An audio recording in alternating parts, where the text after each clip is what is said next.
DXDC Radyoman Report. Maihat na lang ang adlaw, una ipasa sa mga reigning hiyas sa Cadayawan Queens ang corona ug mga titulo sa ilahang mga successors karong Agosto 17, 2023 sa Coronation Night sa hiyas sa Cadayawan 2023. Mato ni Jennifer Romero, Davao City Tourism Operations Office OIC, malampuso ng reign nila hiyas sa Cadayawan 2022, Beauty Rose Gandarosa, hiyas sa Panaghiusa 2022, Alneza Bangasin ug hiyas sa Kalambuan 2022, Rizal Joy Ungab. Puro mga educators o magtutudlo ang tulo ka mga reigning hiyas, giinsulod sa usa ka tuig, ni-immerse sila sa komunidad aron tudluan ug mo-inspire sa mga indigenous youth diha sa pagpreserba ug pagpromotar sa ilahang kultura, tradisyon ug pag-edukar sa ilang identities isip kabahin sa 11 ethno-linguistic tribes sa Davao City.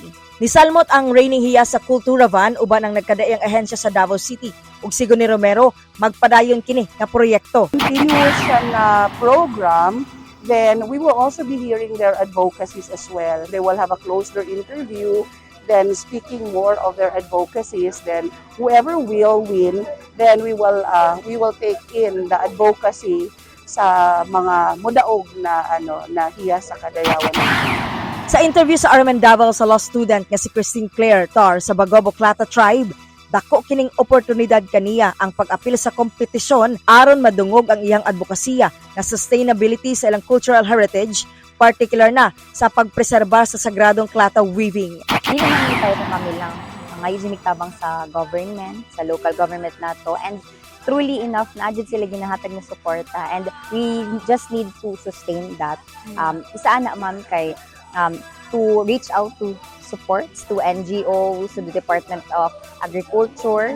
Not only that, kay mga ipudnig tabang na makaprovide ni og training siguro, yung siguro TESDA ma'am ana na mga training na makaprovide po tag financial and technical assistance to weavers and artisans. Kay unsaon man nila pagpadayon sa ilang pag-weave kung wala sila kwarta nga mahatag, di ba? Kay gakaon lang pud lang pamilya, di ba? Mas pilion gid nila magtrabaho kaysa mag-weave, di ba? So, importante gid nga naatay mahatag na livelihood para sa ato ang mga tribesmen dito sa komunidad. Kasama mo sa balita ug serbisyo publiko, reaching millions nationwide and worldwide for 70 years, Radyoman Aimee Ginita, Tatak RMN. RMN News, Diretso Balitang Metro Davao.